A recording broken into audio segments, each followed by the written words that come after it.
Hello மக்களே, welcome to Nilgiri விவசாயம் YouTube channel. இன்றைக்கி இந்த வீடியோவில் எதை பற்றி பார்க்க போகிறோன்னா, மிகவும் மருத்துவ குணம் நிறைந்த இந்த தாவரத்தை பற்றி தான் பார்க்க போகிறோம். இந்த தாவரத்தின் பெயர் தான் சிறியனங்கன்னு சொல்கிறோம். இவருக்கு இன்னொரு பேர் கூட இருக்குது. என்ன அப்படின்னா நிலவேம்பு. நிலவேம்புன்ற பேரை ஆல்மோஸ்ட் எல்லாருமே கேள்விப்பட்டிருப்பீங்க. மேலும் வேறு என்னென்ன மருத்துவ குணங்கள் இருக்குது இந்த தாவரத்தில் அப்படின்றது தான் இன்றைக்கி பார்க்க போகிறோம். இந்த நிலவேம்பு தாவரத்தில் தான் நிலவேம்பு பொடி தயாரிக்கிறாங்க. இது மட்டும் இல்லாமல் இந்த தாவரத்தில் உள்ள இலைகளை நம்ம மென்று சாப்பிடும்போது நம்ம உடம்புல உள்ள விஷத்தை அது முறிக்கும்.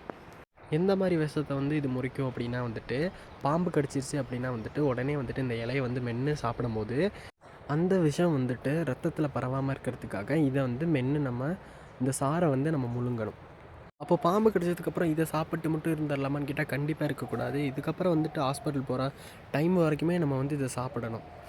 ஹாஸ்பிட்டல் போனதுக்கப்புறம் அவங்க ஃபர்தராக நமக்கு கிடைச்சது விஷமுள்ள பாம்பா அல்லது விஷமற்ற பாம்பா அப்படின்றது அவங்க இன்வெஸ்டிகேட் பண்ணி பார்ப்பாங்க. இந்த தாவரனால நிறைய பெனிஃபிட்ஸ் இருக்குது. ஸோ நீங்களும் நிலவேம்பு பொடின்னு சொல்லிட்டு கடையில் கேட்டால் எல்லா கடைகள்லையுமே இப்போ இருக்குது. இந்த பொடியை வாரத்தில் ஒரு முறை குடிக்கும் போது என்ன ஆகுது அப்படின்னா உடம்புல நோய் எதிர்ப்பு சக்தி அதிகமாகுது. For more details support me. Bye.